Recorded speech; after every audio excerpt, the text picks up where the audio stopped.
Bos días. Buenos días. Los rockeros no estamos acostumbrados a los buenos días, normalmente decimos buenas noches. Las cosas han cambiado tanto después de la pandemia que nos han puesto los primeros. Estamos un poco descolocados, perdonadnos, porque en el camerino hemos visto zumos, no sabemos lo que son los zumos, ¿verdad? Y nada, estoy encantado de estar aquí. Quiero dar las gracias a la Xunta y a la Fundación Paideia, que ya está entre nuestra gente favorita del mundo, por el apoyo que muestran, por la cultura en general y por la música. Es para nosotros un inmenso honor que nos tengan hoy aquí. Y para mí es un inmenso honor poder entrevistar a la persona que tengo a mi izquierda, con la que tengo la suerte de trabajar, una persona fascinante, una persona rebelde, un humanista, una persona muy pasional, muy perseverante, porque el que se dedica al negocio de la música lo ha tenido que ser, porque con un vídeo que os voy a poner ahora en breve veréis que la gente que hemos trabajado en el sector de la música hemos sufrido continuas crisis. Pino Saglioco ha demostrado saber caerse, se ha caído 7 veces, pero se ha levantado 8. Y hoy vamos es una persona difícil de muchas veces de cogerle y atraparle y llevarle a los sitios, pues es una persona esquiva. No habréis visto esto a través de sus redes porque tú no tienes redes, Pino. No tengo redes. Ahora le voy a preguntar sobre eso. Pero para que me ayude a explicar quién es este señor, nada mejor que un breve vídeo que vamos a ver a continuación en el que veréis un poco cómo ha sido la evolución de la música y quién es Pino Saglioco. Así que veamos el vídeo.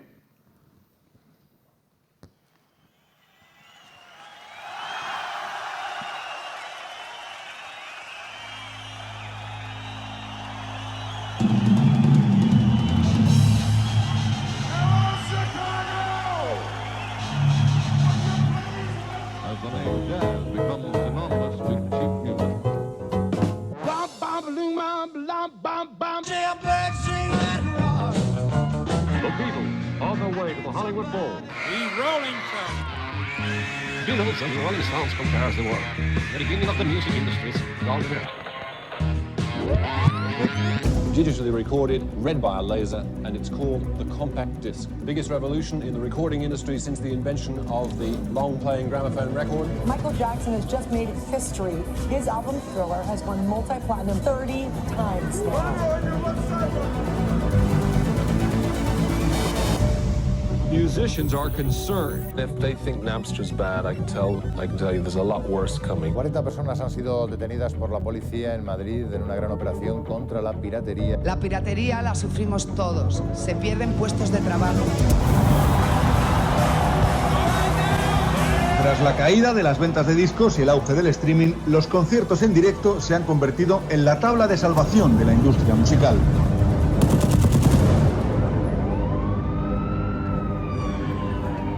Una tarde-noche sangrienta en París. Se producía una explosión aparentemente en el vestíbulo del Manchester Arena, que acogía un concierto de la cantante Ariana Grande.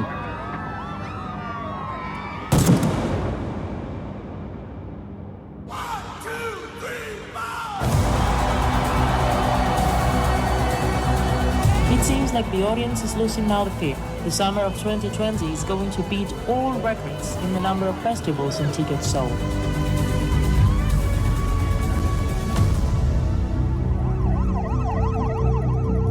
I'm declaring a public health emergency of international concern. It's a matter of life and death.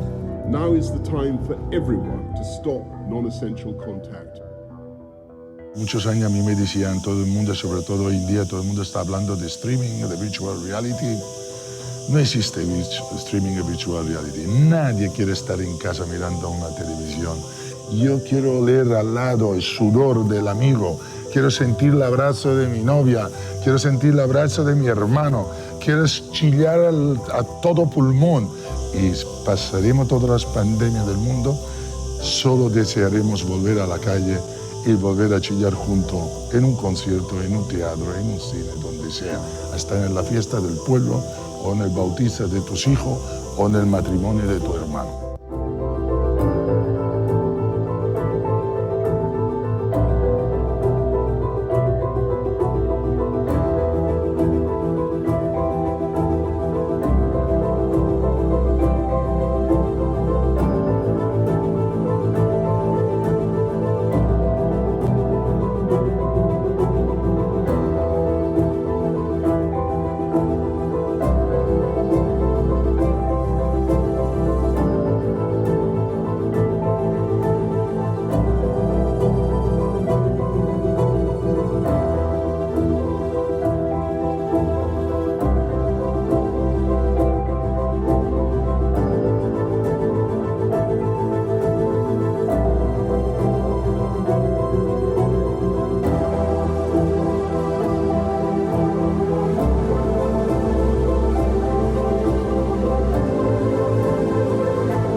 Como veréis, es difícil pensar en algún artista que no haya trabajado con Pino Sagliocco, al que quiero dar la bienvenida. Hola, Pino. Buenos días, bienvenido y gracias por estar aquí. Quiero decir, buenos días, de verdad estoy muy feliz de estar en Santiago. Santiago es una ciudad que llevo viviendo hace muchísimos años. Estoy aquí, además tengo una bellísima relación con Galicia. Yo empecé casi aquí a final de los 70, 78, que llevé a Alain Stivel, un artista, y trabajé con otro artista gallego, que era un gaitero muy famoso de la época, un arpero, anzi, ¿cómo se llamaba? Que de Coruña, un gran arpero. ¿Te acuerdas que hablé contigo una vez?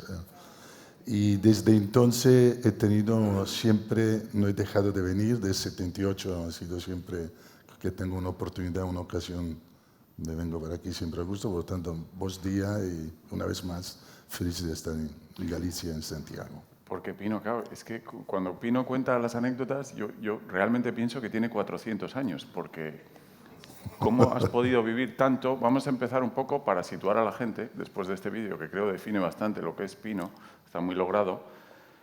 Claro, tú no tenías enchufe, tu padre no era promotor, ¿de dónde vienes, Pino, exactamente? ¿Tenías enchufe o no? No había ni corriente en casa. Yo nací en Italia, en un pueblo que se llama Carinaro, que es un pueblo rural en el sur de Italia, entre Roma y Nápoles. Hijo de agricultores, una familia muy humilde. Por ejemplo, yo me acuerdo cuando era pequeño, dormíamos yo, mis hermanos y mi padre en una habitación, solo los 5. Nos calentábamos con los braseros que estaban en casa. Jamás en mi vida soñé que haber vivido la vida, Hay una foto por ahí, perdonad. A ver si me ponen la foto que he rescatado una. Después, ¿no? Después, déjame primero. Después. No, deja que la ponga ahora, que os va a encantar. Vale. Porque así veis un poco la descripción de lo que está contando es real. Por ahí se ve algo. Nunca jamás, porque mis padres, como decíamos, eran agricultores y en mi familia, de tradición, los que salían del pueblo, que no eran agricultores, como mucho iban a ser el albañil en Milán o el albañil en Alemania. Este era el recorrido de todo lo que son mis generaciones anteriores. Y de pequeño fui un poquito raro siempre en el pueblo. Yo creo que la gente sabe cuál es Pino, ¿no? De pequeño siempre... ¿Y cómo tenías dinero para llevar esas gafas, Pino? Bueno, de pequeño siempre me sentí muy distinto. Tuve una inquietud desde pequeño, no sabía por qué ni cómo, pero nosotros teníamos el pueblo al lado de un Lanato, donde dormían los militares que estaban en Lanato, al lado de Nápoles, de Caserta, había una zona donde ellos vivían. Y siempre yo me acercaba allí porque siempre sacábamos, de pequeño éramos un poquito travesillo, te gustaba fumar un cigarrillo, venía con el Winston americano, el Marlboro, y a un cierto punto empecé a escuchar música. Me acuerdo que escuchaba uno que estaba allí fuera con Jimi Hendrix y me apasioné. Después de los Rolling empecé a apasionarme con ellos. Y a poco empecé a hacerme amigo de uno de ellos de allí, del Lanato, y a ellos les gustaba mucho, que teníamos en esta época, eran los champiñones de árboles, las setas que nacen en los árboles, que tienes que subir a los árboles arriba, bastante, y la cepa también abajo de los árboles, que eran los más cotizados de todo, ¿no? Y me acuerdo que empezaba a negociar con ellos, quería una Ray-Ban, me ponían 1,5 kilos de setas, y yo me iba allí por la mañana, casi me mataba en muchas ocasiones, pero le llevaba 1,5 kilos, me daba la Ray-Ban, después decía, ¿cuánto por una chaqueta? Me decía, 5 kilos, ¿cómo 5 kilos? Me voy a matar 5 kilos. 2 kilos es suficiente, negociaba, y a poco me iba haciendo un vestuario que me convertí en un marciano en el pueblo, ¿no? Porque claro, en el pueblo todo el mundo que iba allí me empezaba a ver con esta pinta, porque me gustó mucho también la imagen de Brian Jones de los Rolling. Me quiso parecer a él mucho. Me gustó la música, me apasionó la música, pero jamás ni soñarlo ni pensar que un día podía vivir de la música o haber tenido la ocasión o la oportunidad de haber conocido a tantos de ellos y haber podido trabajar con ellos. Por lo tanto, que si la vida, da igual donde naces, da igual donde vienes, los sueños se pueden hacer realidades si tú crees en ello con pasión, y no hay límite a nada si creemos en ello. Y yo creí en la música desde pequeño, pero sin saber dónde llegaba, y de verdad que me siento muy afortunado. Qué bien. Bueno, os tengo que avisar que no tenemos ningún guión preparado, porque claro, siendo de la música sería como ir en playback. Entonces no hemos preparado absolutamente nada, vamos a ir improvisando. Después de saber que gracias a las setas y a Jimi Hendrix te conseguiste la Ray-Ban, cuéntame lo del circo. ¿Es verdad que te metiste en el circo? Bueno, no fue circo. En el pueblo empecé a tener bastantes dificultades, porque me acuerdo que mucha gente decía a mi padre, qué mala suerte, ¿no? ¿Qué has hecho para tener un hijo como este? Porque, como claro, todo el mundo en el pueblo era un buen chico, y yo era un muy buen chico, pero claro, era un chico distinto, de la cual no se entendía. Y cuando uno es distinto muchas veces provoca el miedo, provoca todo el mundo un poquito descolocado. Yo me acuerdo que decían todo el mundo, a la chica me miraban con mucho, también en la escuela, todo escuchaba siempre a las madres, y con este no, este es fuera, este ni hablar, este ni hablar. Claro, en el pueblo siempre, incluso le decían a mi padre, Luigi, qué mala suerte, ¿no? Has tenido con tu hijo, que has tenido un hijo como este, que siempre era un poquito... Me expulsaron de todo lado porque reivindicaba, tenía una cierta inquietud, hasta que un día llegó un circo al pueblo. ¿Sabes que viene esto de los circos que llevan a las máquinas de choques, y llevan a la rueda y lo demás? Y me escapé con ellos. Y al cabo de 2 meses y medio me recuperaron, me llevaron a casa, después de muchos conflictos con mi padre, de la cual que sí he tenido una relación magnífica todos los años siguientes, porque entendí perfectamente que en el contexto yo no era el chico o el hijo deseado en aquel contexto, pero le pedí que me dejara ir fuera de casa, que me dejara libre, y que le prometía que se sentiría orgulloso de mí sin saber qué. Y efectivamente, después de una lucha muy dura, mi madre sufriendo siempre, él también, y la incomprensión del pueblo, me dejó marchar. Y me marchó, pero me dice, te vas así, con un jeans y una camiseta, y aquí estoy. Y en este camino fue un camino arduo y duro, pero de la cual siempre hice que los mensajes que le llegaran siempre te sentís orgulloso de tener un hijo como, de la cual que decir, le di muchísimas satisfacciones. Con los años me convertí en el padre de mi padre, en el padre de mi madre, en el padre de mis hermanos, en el padre de toda mi familia, y incluso en el padre de la familia de la parte de mi mujer. Que decir, por lo tanto, que decir, los valores que me inculcaron me impregnaron tanto que mi preocupación en todo el camino no fue tanto el éxito de lo que recorrí en la vida a nivel profesional, fue tanto como haber conseguido que mis padres se sintieran orgullosos de mí, de saber que siempre tuvieron un gran hijo, que probablemente incomprendido de pequeño, he seguido incomprendido de grande porque no entendía nada, pero fue una cosa muy maravillosa. Hay una anécdota que me sentí muy orgulloso de mi madre, que me acuerdo cuando yo empezaba a tener éxito, mi madre no entendía bien, y llegaba al pueblo, la única cosa que te decía, te veo bien, sí, comes bien, no, sí, te veo bien, tienes buen aspecto. Lo que a ella más le preocupaba que yo comiera o durmiera y que tenía buen aspecto. Lo que hablar de rock and roll para ella como hablarle en chino o en turco, no entendían absolutamente nada. Y me acuerdo que yo hubo una época que ya había hecho los Rolling Stones, Michael Jackson, Madonna, Frank Sinatra, todos los demás, pero mi madre no sabía que eran esta gente. Y me acuerdo que me vino a ver un artista italiano que era Renzo Arbore, un cantante italiano muy famoso en Italia, con una gran repercusión social. Y me vino a ver a casa, estaba en Ibiza, en mi casa en Ibiza. Me vino, oye, Pino, me gustaría si pudiera colaborar juntos, que quisiera ir en Estados Unidos. Y me acuerdo que le digo, mire, yo realmente no sé qué hacer, pero a mi madre le gustaría, siempre le gustaba la canción napolitana, si quiere, para ir a Estados Unidos, hacemos un disco que se llama Napoli Punti a Capo, un disco de canción napolitana.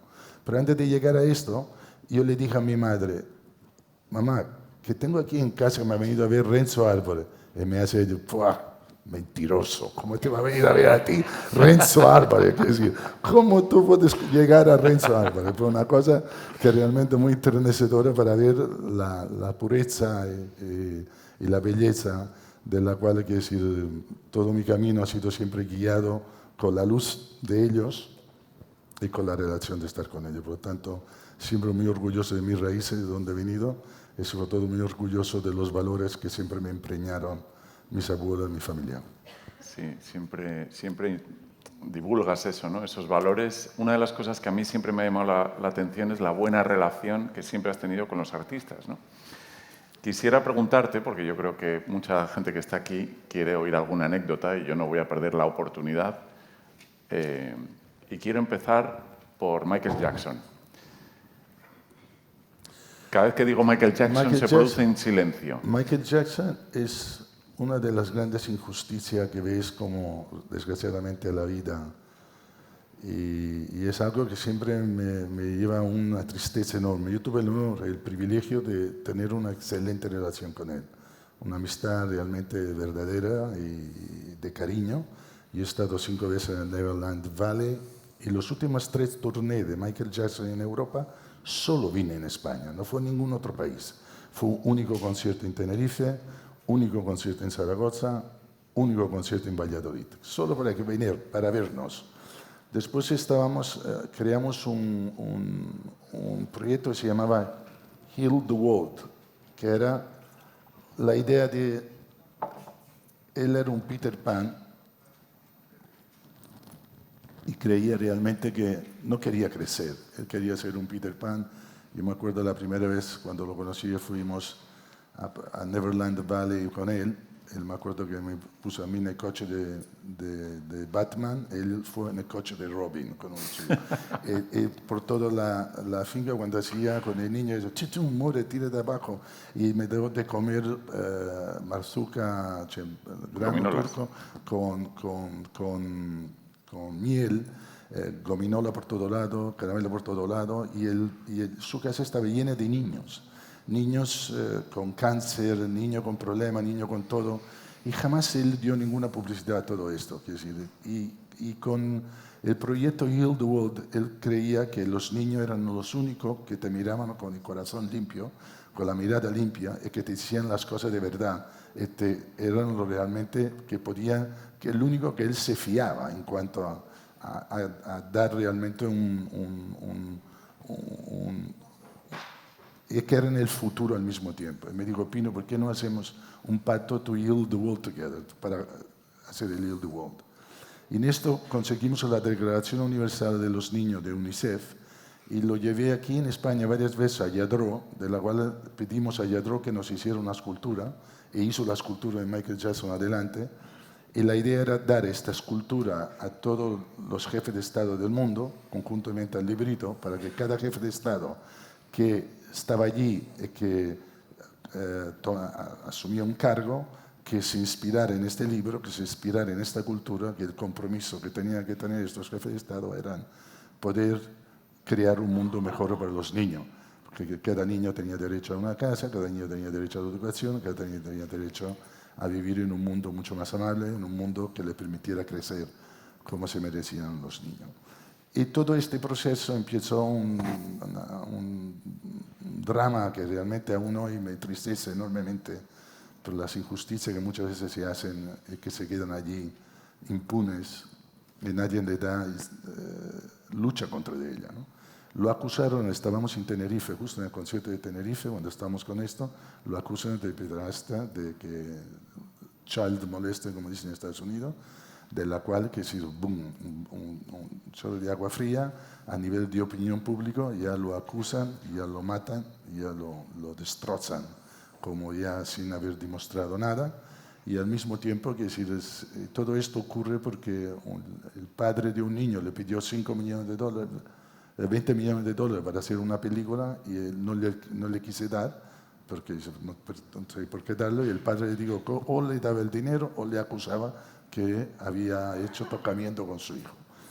Cometió un error de pagar este dinero, de la cual se convirtió porque los asesores le dijeron que no, págalo de igual, si no en tribunales te vas a exponer, ¿qué te importa 20 millones? Él era como Peter Pan, un niño que no.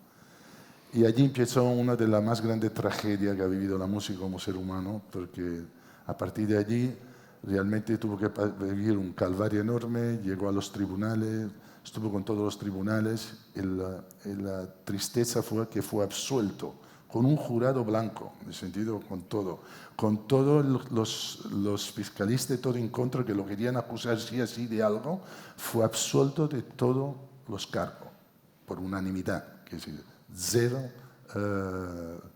responsabilidad. Pero a nivel mediático salió nada de ninguna noticia. La noticia ya había pasado, el daño estaba hecho. Y después estos padres, este niño, incluso se suicidaron, pero nadie lo mencionó ni siquiera, porque se sintieron muy mal por el mal hecho a él. Hasta últimamente el niño último que iba con él, por un contrato de HBO, lo volvió a acusar. Y este mismo niño ha vuelto a decir otra vez que era todo mentira, que el padre lo pidieron que lo dijeran porque HBO quería hacer un especial y le pagó el dinero.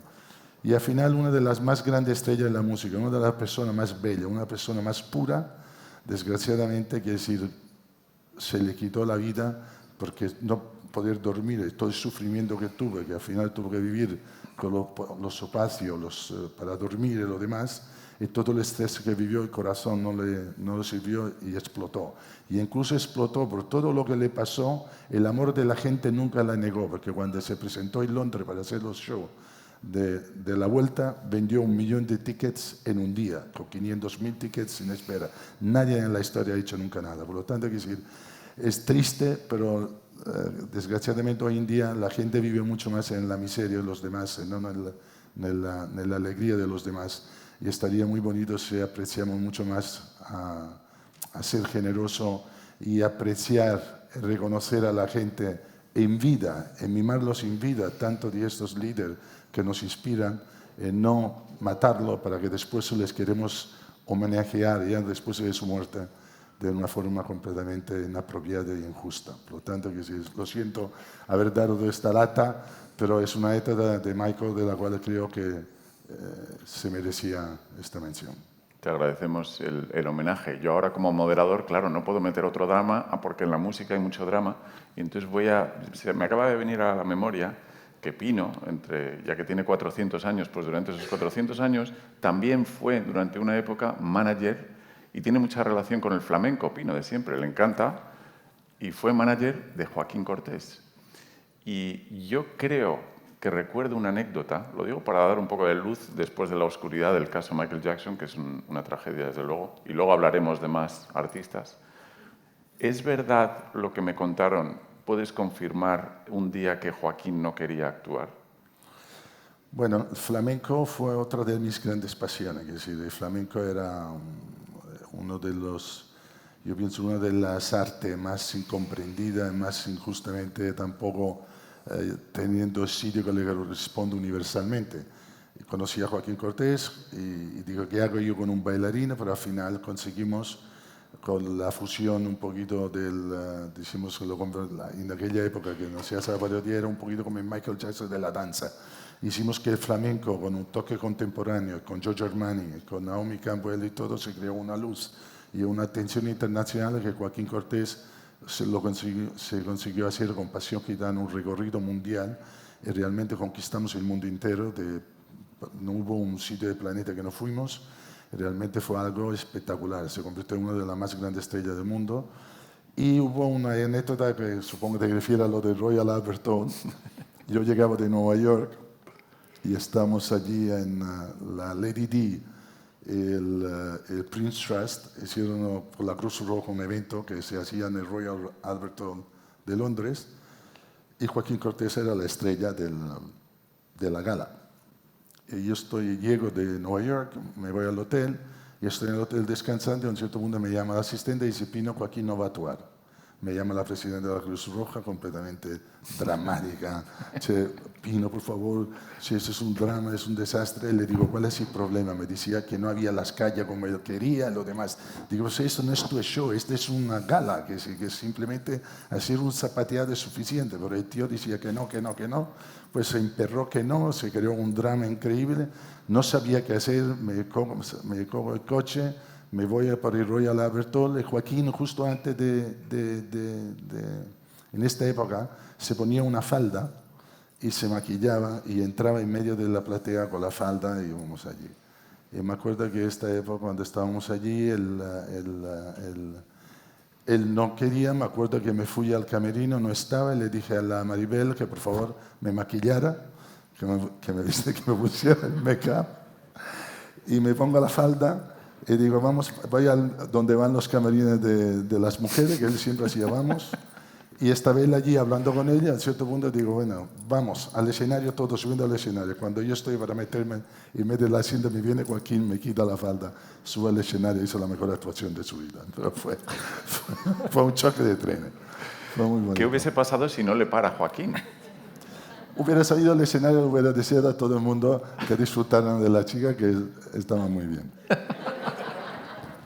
El cuerpo de baile era espectacular, la coreografía era preciosa, pero muchas veces quiero decir, hay que tener un choque porque el artista muchas veces también, por muchos motivos, necesita tener unos estímulos. A veces el manager o las personas que estamos al lado tenemos que atrevernos, arriesgarnos y confrontarnos, porque no siempre es muy fácil de llevar a ningún artista o la carrera de un artista. Porque a pesar de todo, los artistas son realmente las personas más frágiles que yo he conocido en mi vida.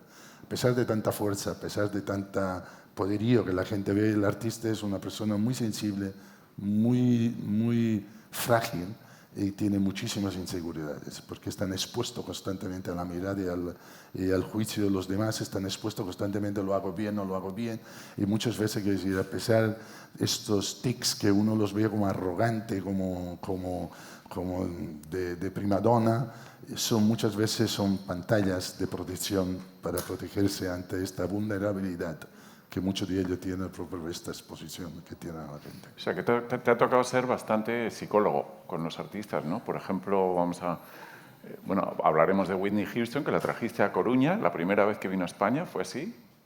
Bueno, esto fue la Coruña, hubieron dos grandes eventos y un gran fracaso, de la cual que decir, Whitney Houston fue muy bonito, porque la conseguí retransmitir. En los años 80 yo hacía eventos, yo usaba a las artistas para promover el mundo entero. Me acuerdo que conseguí convencer a todo el mundo de hacer la retransmisión mundial de Whitney Houston desde Coruña. La gente dice, ¿Coruña?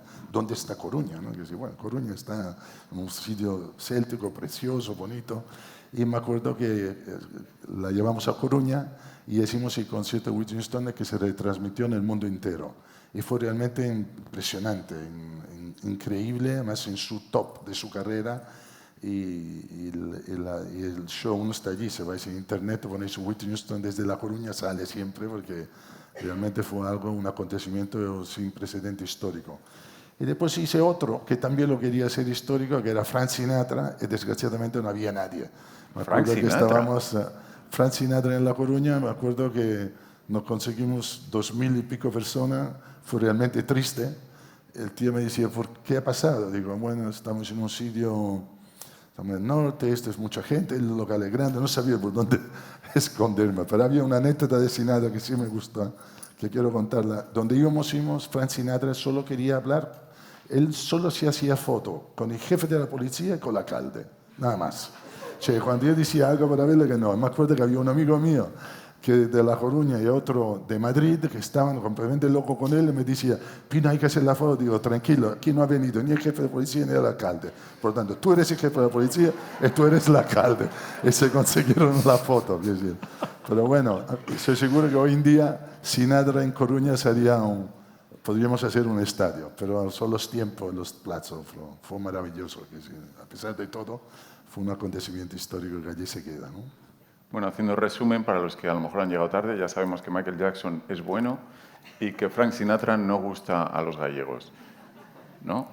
Bueno, no diría esto. Déjame que te pregunte también, porque hablamos de la salud mental de los artistas, que hoy en día, pues gracias a Dios, se han hecho avances.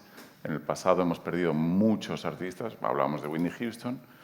Sé que también tuviste una relación muy buena, ¿con quién no has tenido?, pero con un artista llamado George Michael. Otra víctima quizá Y mira que no había redes sociales. Pero bueno, pero no me pongo a saberos la parte triste. Si vamos a otra cosa. Sí, George es otra gran injusticia que han hecho con él también. George Michael ha sido una persona muy sensible, una persona que ha tenido muchos problemas durante su etapa emocional, de la cual que sí, yo pienso que desgraciadamente hoy en día yo celebro el movimiento del diversity, del inclusive, de todo lo que está pasando, porque seguramente si George Michael hubiera tenido en su infancia esta posibilidad que tienen los jóvenes de hoy en día, hubiera sido un niño feliz, un niño contento, un niño con mucha más solidaridad. Pero haber sido siempre obligado desde pequeña a negar de que era gay, a esconderse en una coraza de ser el macho cuando no lo era, y al mismo tiempo estar siempre constantemente juzgado con estas cosas y convertirlo en un símbolo de juventud para las chicas y crearlo este sexy símbolo de macho para que no se perdiera a nivel discográfico como era todo lo que era su potencial comercial, lo convirtió en un hombre completamente triste, solo, y su amor de su vida también, de la cual que si desgraciadamente tuvo sida, él también, que si de todas estas cosas llevarla con la tristeza que estaba dentro, fue uno que se aisló en sí mismo, tuvo muchos problemas personales y todo esto le llevó al final de sus días lo mismo, a morir a 50 años con un ataque de corazón lleno de tristeza por una neumonía debido a esta bajada de defensa y este exceso muchas veces en fumar y en cosas, sobre todo en esta gran tristeza de no poderte nunca haberte presentado o manifestarte o poder ser lo que él realmente era, uno de las más grandes voces pop junto a Michael Jackson a nivel mundial, una persona, una sensibilidad impresionante.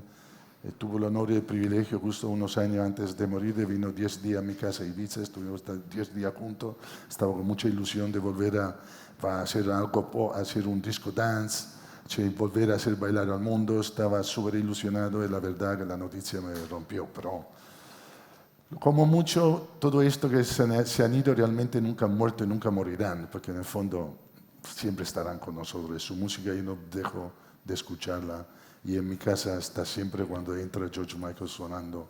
La verdad que siempre que lo escucho solo me acuerdo de él con alegría, con ilusión, de la grandeza, de tanta felicidad que ha dado a tanta gente con su música. Seguirá dando en las generaciones venideras. Por lo tanto, solo se le fue el cuerpo, pero su espíritu de todos estos grandes siempre se quedará con nosotros.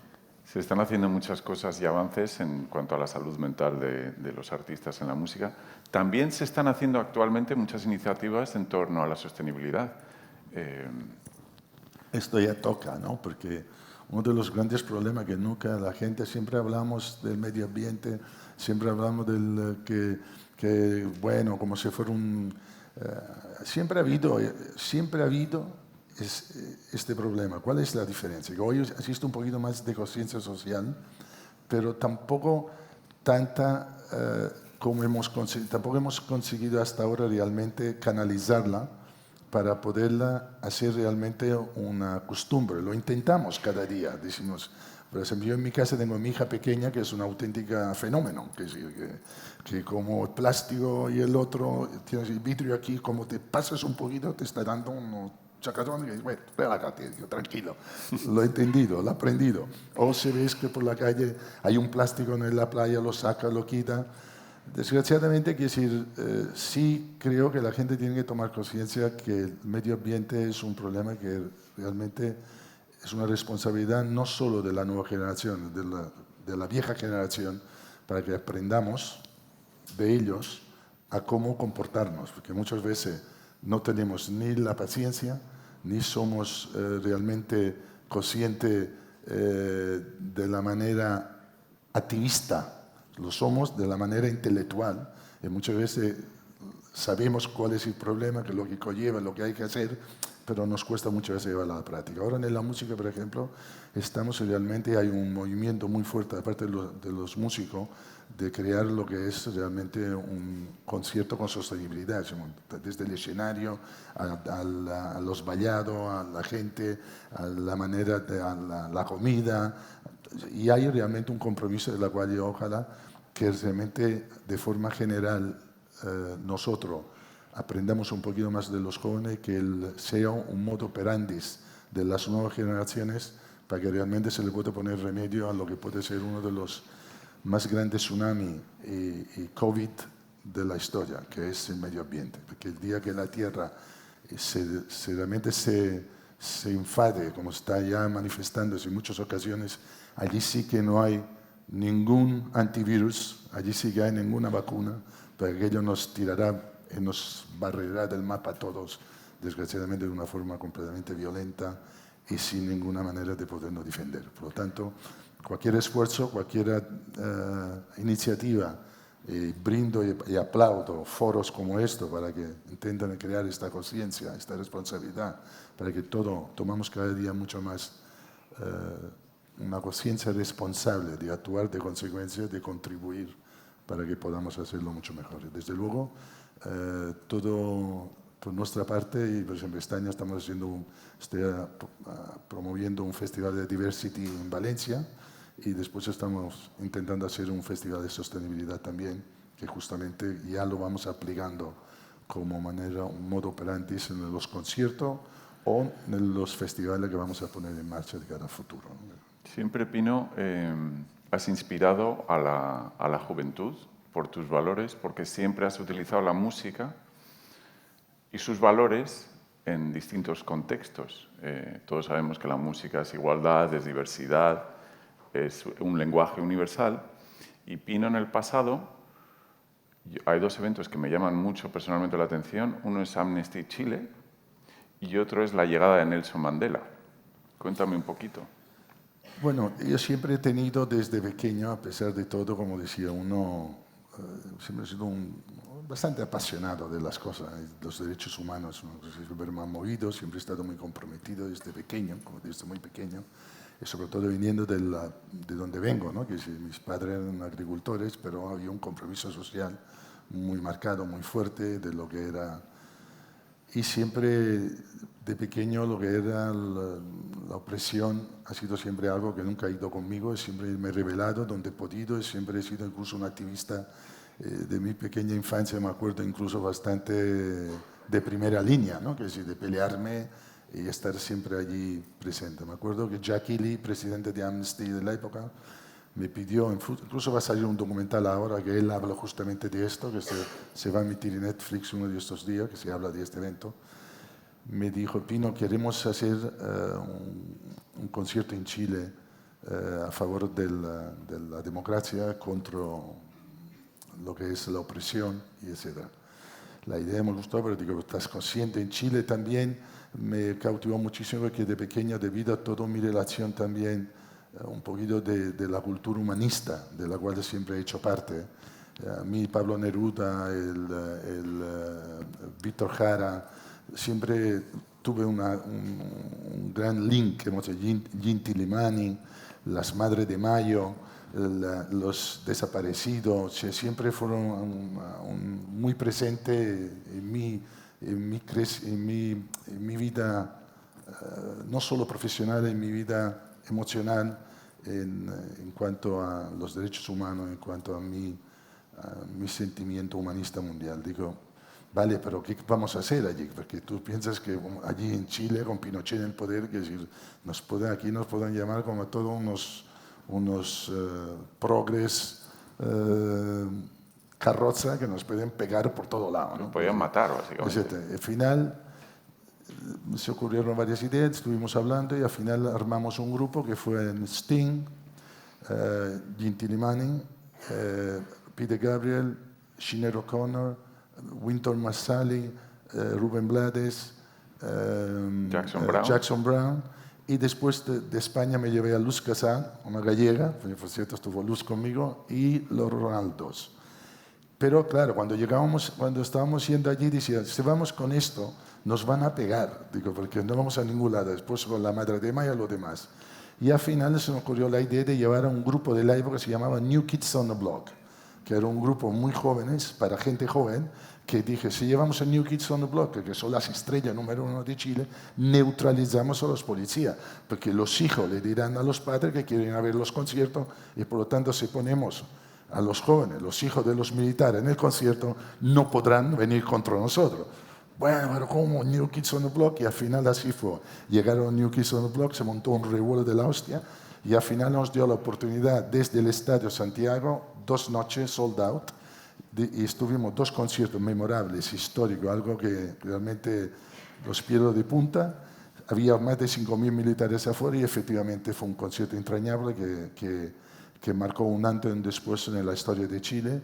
Y allí fue Jackson Browne, Sting, fueron también incluso a buscar a todo lo que eran muchos poetas, artistas que estaban en la cárcel. Hubo una liberación también y el show se retransmitió en todo el mundo. Y de verdad que fue un antes y después, porque creo que después de aquella, cuando Pinochet ya se tuvo que ir a Londres, fue en el medio, y realmente fue una cosa, me siento muy orgulloso de haber sido parte de ellos. Como he dicho, sale un documental que hablará de esto y de mi pequeño granito de arena, de la cual siempre me he sentido muy orgulloso. ¿Y Mandela? Mandela fue un gran fracaso, otra gran tristeza, porque Mandela fue un gran líder. Sin lugar a duda que ha inspirado, porque una de las cosas que también nosotros hemos tenido cuando éramos jóvenes, tuvimos grandes líderes de los cuales nos inspirábamos, no solo políticos, porque fueron grandes políticos en el pasado, había grandes líderes sociales que se implicaban en derechos humanos, en derechos sociales, etc. Y Nelson Mandela, desde luego, fue no solo un gran activista, fue un gran político también después. Y me acuerdo que en el año 2001, la Naomi Campbell, que para entonces acaba de dejarse con Joaquín Cortés, me dijo: Pino, ¿por qué no hacemos un show que se llama Rock and Roll? Que es poner junto la moda con la música, y lo hacemos dedicado a los niños de Sudáfrica. Y sobre todo a Mandela, que ha dejado de ser político para que sea él el portavoz, y lo hacemos con su fundación. Me pareció maravilloso, fue la cosa más bonita que yo me hubiera imaginado jamás. Y vino Mandela, hicimos el concierto en Barcelona, vino Bono de U2, vino, ¿cómo se llama esto? Iba a venir Jagger también y otro, pero al final tuvimos un buen cartel de artista. Pero no sé qué pasó, como por arte de magia, estuvimos en Barcelona.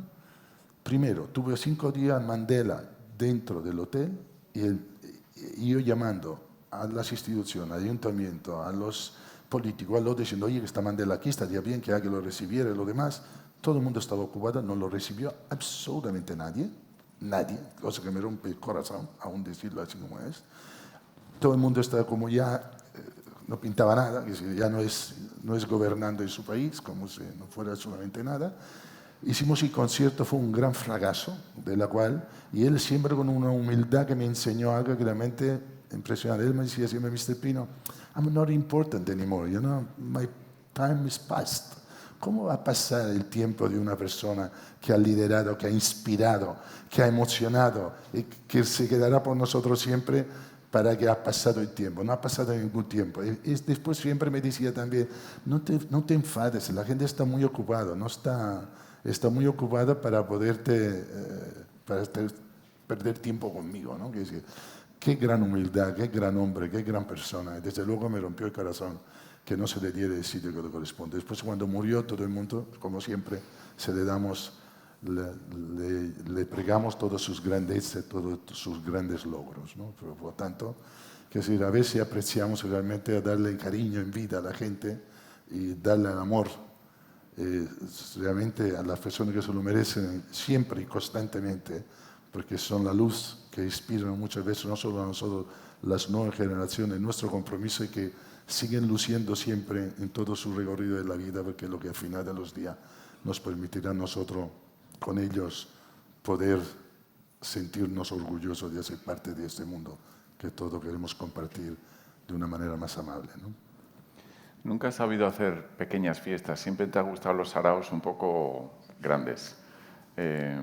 Y no contento con lo de Mandela, Amnesty Chile o cualquiera de las cosas que has hecho, hay un momento histórico que es cuando, por alguna extraña razón que todavía no sé, nunca me lo has contado, pero no la podías contar, se te ocurre juntar a una de las estrellas más grandes de la música, que es Freddie Mercury, con una cantante de ópera llamada Montserrat Caballé. ¿A qué clase de personas se le ocurre eso una mañana? Esto digo yo, ¿a qué se le ocurre una mañana? Pues nada, una vez más, otra de estas cosas que muchas veces las inquietudes y siempre intentar buscar hacer cosas, pero sobre todo yo no lo hice en la perspectiva, fue una cosa muy increíble, todos se unieron muchos astros y desde luego mucha tenacidad, mucha pasión y creértelo, ¿no? Porque tienes que creerte muchas veces las locuras. ¿Se llevaban bien ellos? Tienes ¿Se que llevaban bien? No, antes de llegar a llevarse bien, hay que ser lo que se conozca. Me acuerdo que en el año 1986 yo quería hacer un programa de televisión en Ibiza y estaba dándole la vuelta a cómo hacer este programa de televisión. Me acuerdo que estaba en el 86, tenía la tournée de Queen en España. La tournée de Queen en España en el 86 no era como ahora, que nosotros hacemos los conciertos y sabemos por internet, por Ticketmaster o por la tiquetera, cuánto se ha vendido para saber qué tienes que hacer. En aquella época los tickets se compraban en taquilla y como mucho tenías una tienda de discos que lo vendías antes y que vendías 100, pero llenar un estadio era la gente en el mismo día llegaba a un estadio y venía al estadio. Y me acuerdo que en esta época yo estaba con la tournée de Queen en España. Era el 1 de agosto Barcelona, 3 de agosto Madrid, 5 de agosto Marbella, el año 86. Claro, en este agosto, en aquella época, en España, en Madrid, no había ni un gato por la calle, que no es como ahora, es decir, no había ni un gato por ningún lado. Es decir, ¿cómo se te ocurre haberte metido en este embolado? Pero claro, eran las únicas fechas que me dieron, por lo tanto digo, no tengo otro remedio que hacerlo. Mi pasión hacia los Queen era máxima, mi pasión para el grupo después de Live Aid era el máximo exponente, el Kind of Magic Tour fue impresionante, me tiré al ruedo. Barcelona, digo, más o menos lo puedo defender porque Barcelona tengo la Costa Brava y tiraré de los ingleses de la Costa Brava. Pero Madrid, ¿cómo me defenderé allí? Porque, repito, no había ni un gato por la calle, que si era una cosa de desierto total por todos lados. Todo cerrado, ni un bar abierto, ni un restaurante abierto, todo completamente muerta como ciudad. Y allí, cuando estoy allí en Barcelona, esto era un martes y un miércoles, después del concierto, que fue un éxito en Barcelona, y yo sigo sin saber cómo puedo ir a Madrid, porque no tengo ningún pulso que me dice, pero sí tengo lo que es la preocupación de que en Madrid no hay. Allora convenzo a Freddy, después del concierto, que estamos en el Lotto Zuts, me pongo allí en el Lotto Zuts y el tío me empieza a ver preocupado. Dice, ¿qué te pasa? Digo, Freddy nunca había dado una entrevista en su vida, nunca había hecho una entrevista jamás, y le digo, estoy preocupado por Madrid, que este es España, Madrid, de agosto, no hay nadie, la gente no sabe. ¿Me podrías dar un informe semanal, que es 60 Minutes in America? Como por arte de magia, por el apoyo de Roger Taylor, el baterista, estaba de buen humor, le gustó toda la situación, digo, let's do it. A esto llama a Ramón Colón, que hacía informe semanal, me monto todo un dispositivo en el Hotel Palace en Madrid, hacemos la entrevista, sale el informe semanal y a la noche de Madrid, como los gremlins, se llenó aquello hasta la bandera, y después Marbella. Pero claro, yo ni vi este informe semanal. Y mientras estábamos dando vuelta al programa de televisión Ibiza, yo estaba en mi casa con Manolo García, el último de la fila, que Manolo en esta época se llamaban Los Rábidos, y estábamos hablando porque lo puse a trabajar con un artista que se llamaba Marc Almond, de Soft Cell, le hizo hacer una canción en castellano con Manolo. Y Manolo empezaba a cantar, le hizo unos ejos en andaluz. Y le digo, ¿por qué no dejas ir yo te metes a cantar por esto? Y él dice, bueno, entonces digo, sí. Y allí nace un poquito último de la fila.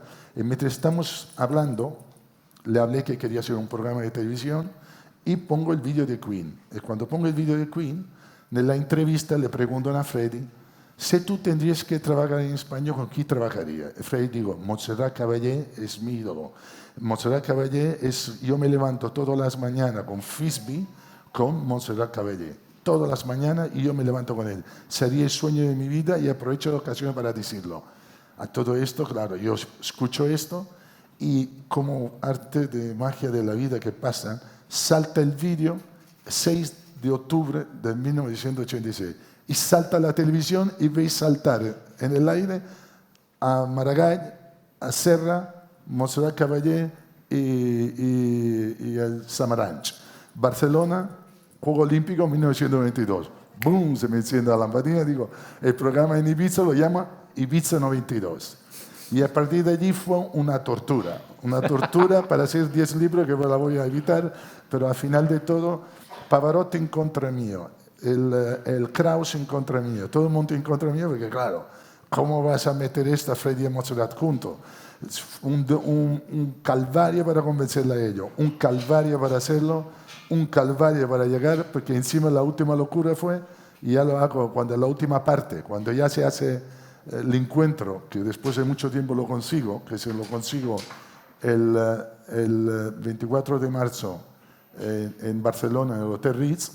Al final del Ritz pongo una mesa para comer, y cuando llegamos al final del Ritz, antes de entrar, Freddie me pidió de poner un piano, una música. Él entra dentro, que llegó el día anterior, me dijo, ¿tú conoces a Montserrat? Nunca había hablado con ella, me ha dicho que ni idea, no. Pero le dije que cuando la veía, se le saltaba a cuello y le pedía de hacer un LP. Llega allí dentro, pone la cosa dentro, le salta a cuello y le dice, I love it, why don't we make an LP together? Me vine para arriba y le digo, esto lo necesito por el programa de Ibiza 92 el 29 de mayo.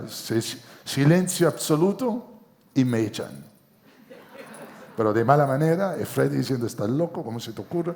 Después de haber hecho algo tan grande, estás diciendo que lo tienen que estrenar 2 meses después en una discoteca en Ibiza. Sí, de loco. Por ello me dejé llevar por la emoción, me echaron, una depresión de caballo, mucha lucha, y al final sí lo estrenamos el 29 de mayo de 1987 en la discoteca Q de Ibiza. Y el año siguiente lo hicimos con la llegada de la bandera olímpica en Barcelona, con la NIT, de la cual hizo una fusión de ópera y rock de 2 mundos juntos, y de la cual se retransmitió en todo el mundo, y la NIT fue la que ganó la primera medalla de oro de los Juegos Olímpicos de Barcelona, porque lo presenté el programa en el Festival de Cine y Televisión de Nueva York, y fue 3.000 programas, 300 finalistas, 3 medallas, y Barcelona Music Extravaganza ganó la medalla de oro, de la cual me siento muy orgulloso de haber puesto. Pero no me dieron la medalla, me dieron un certificado diciendo gracias por haber colaborado. ¡Qué maravilla! Los que trabajamos con Pino intentamos siempre tenerlo entretenido, porque si tiene 10 minutos empieza a pensar y nosotros empezamos a temblar. Entonces, después de todas estas historias que le gusta armar, por alguna extraña razón, alguien decide crear una pandemia en la que le dan a Pino mucho tiempo para pensar. Y nos remontamos a hace poco, cuando yo recibo una llamada y me cuenta uno de los proyectos más bonitos del que he podido participar, que es cuando Pino, habiendo ya juntado a Fred y a Montserrat, habiendo estado con Frank Sinatra, decide que va a unir a la industria musical, que hasta ahora siempre ha sido una industria muy separada, y decide hacerlo en forma de canción. No, primero de la canción no. Forma de canción no, yet. Bueno, todavía no. Decide juntar a la industria primero para cuidar un poco de la industria. Tampoco. Esa es la impresión que me da a mí. Bueno, lo digo no por me gusta esto un poquito. Bueno, juntar la música es imposible, porque desgraciadamente una de las grandes tristezas que veo muchas veces en cualquier mundo, en cualquier profesión, en cualquier gremio, pero particularmente en la música, es muy triste que no estemos unidos, que no tengamos una voz que nos represente. Y durante la pandemia vi que era muy evidente que la música está desunida, sigue estando desunida. No hemos unido a nadie, difícilmente yo creo que tardaremos muchas generaciones para unirla de verdad, porque para unir se tiene primero que tener la voluntad de unirse. Segundo, se tiene que tener el espíritu para unirse. Tercero, hay que crear unas herramientas que nos permitan confluir para representarnos de manera que nos merecemos. Durante la pandemia, y en la primera parte de la pandemia, cuando pasó, fue un shock, porque sobre todo un shock para todo el mundo, pero nosotros, de la parte de la música, prácticamente se nos prohibía de forma total podernos expresar en público, porque fue imposible. Pero una vez más, la música siempre fue un gran compañero, como ha sido en todas las causas, desde los tiempos de los tiempos. La música siempre ha sido un buen armonizador de diferencia y al mismo tiempo un compañero de viaje que nos ha aliviado y nos ha acompañado como columna sonora en tantos momentos de nuestra vida, ¿no?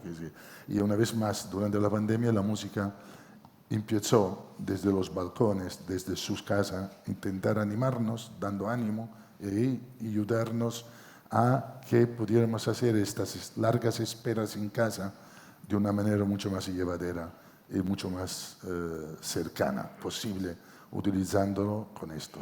A partir de allí creí que era una ocasión, porque pensé seriamente que era también una buena ocasión para resetearnos como seres humanos, resetearnos como un movimiento de la música también, y intentar con esto crear un movimiento humanista, porque siempre he sido un movimiento, me he sentido como tal.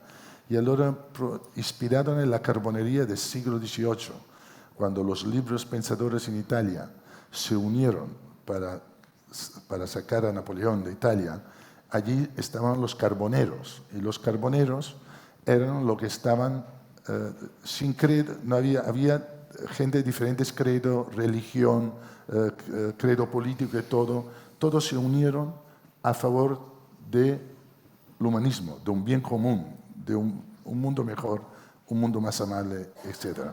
Y después Lord Byron lo sacó en Inglaterra, la Revolución Francesa se vino al lado, y en Francia ese movimiento francés que lo apadrinó ellos también, los carboneros, se creó lo que es el gran Risorgimento, el Risorgimento italiano, donde después hubo la unificación de Italia, después hubo los grandes líderes internacionales que se confluyeron en este movimiento de Risorgimento. Pensé que era el momento ahora de resurgir otra vez. El momento de resurgir, y qué mejor manera hacerlo con una carbonería.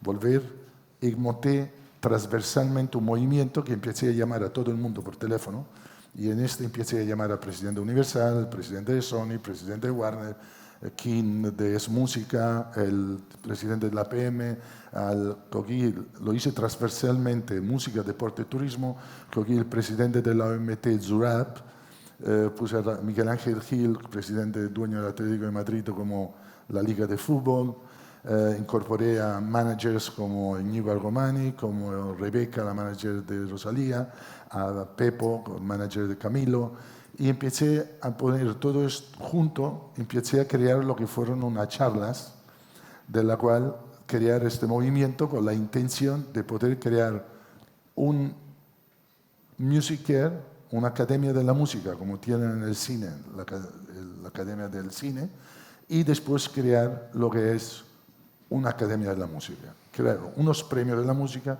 con una academia de la música. En todo este recorrido empecé a hablar con todo el mundo, después empecé a involucrar a los artistas, empecé a llamar a Alejandro Sanz, empecé a llamar a otro para decir que esto es importante, llamé a Brian May de Queen, empecé a llamar a todo el mundo y conjuntamente con la discográfica empezaron a llamar también ellos a otros cantantes. Pensé que lo íbamos a hacer, que era una buena ocasión para realmente reseteándonos, buscando esta unión de la música para que realmente podamos tener un gremio y una voz que nos represente, para que en momentos como estos nunca más estamos solos, para que cualquier persona del grupo de la música, pipas, ampers, gente que se sube a los escenarios, un músico pequeño, el otro, puedan tener un momento de crisis como esto, un sitio donde llamar para que se le pueda ayudar. Porque si una buena academia de la música, con un buen gremio, que lo alimenta con un musical, puede crear fondos y tener unas herramientas para que pueda servir de ayuda en un futuro con estas. Y empecé a llamar, fue algo duro, arduo. Después pensé, ¿qué canción podemos hacer? ¿Qué no podemos hacer? Si cojo una canción nueva, se me van a poner por qué por qué no el otro. Ya siempre lo que es los egos, una cosa muy difícil de gestionar. Y en todo esto consigo consensuar que quizá la canción más apropiada era L'Himno a la Alegría, de Miguel Ríos, porque era una canción que se hizo en los años 40, representa justamente, eran los 250 años de Beethoven, es la novena de Beethoven, y esta canción fue escrita en un momento de gran desastre social, tipo la pandemia de ahora, de la cual Beethoven la recompuso justamente en este nuevo resurgir y nuestro nuevo ánimo a nivel de la sociedad, creí que era la canción que tenía todos los valores y todos los ingredientes para que todos los artistas no discutieran de quién venía, dónde venía. Dudo que a alguien se le pueda discutir a Beethoven. Y bueno, en Miguel Ríos se le puso una voz de la cual también tuvo un gran éxito internacional, por lo tanto fue bastante fácil consensuarlo. A partir de allí empiezan la llamada y desde casa le pido a uno, mándame esta línea, esta estrofa, una cosa por el... No, ¿quién lo ha hecho? ¿Quién está? ¿Ha grabado a alguien? Digo, ¿qué te importa? Dame si no es la línea allí. No.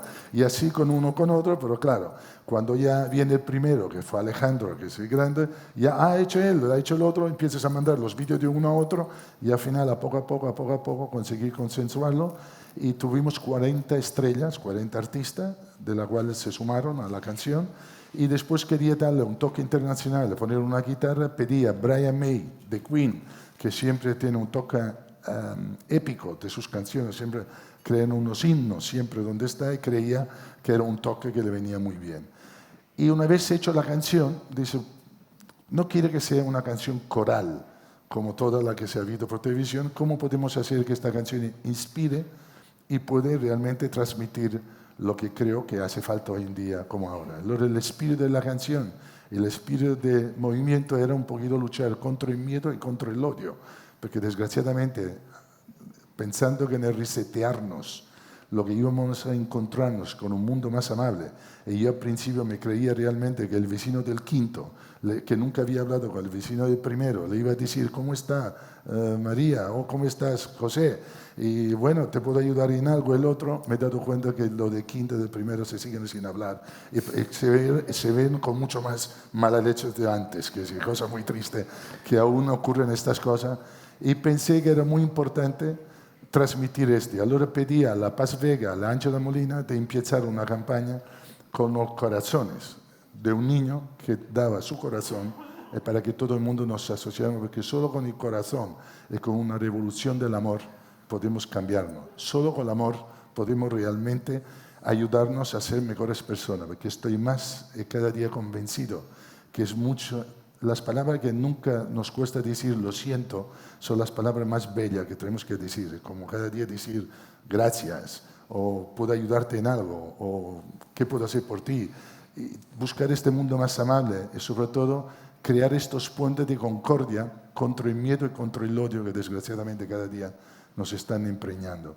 Y así pondría esta canción y pedí a deportistas también como Messi, como Nadal, como Pau Gasol, como Ronaldo y compañía, de la cual se sumaron a esta campaña de corazón, y probablemente el día 2 de marzo, si Dios quiere, vamos a hacer la gala. Señores, aquí os pongo la canción.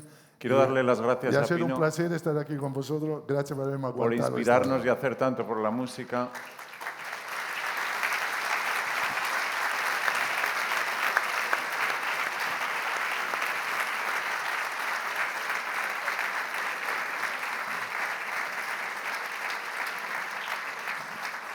Nos despedimos con el vídeo, os dejamos con el vídeo. Muchas gracias. Gracias, Pino. Ha sido un placer. No hay música. Sí. Dale un poquito de volumen, maestro. Dame volumen, por favor.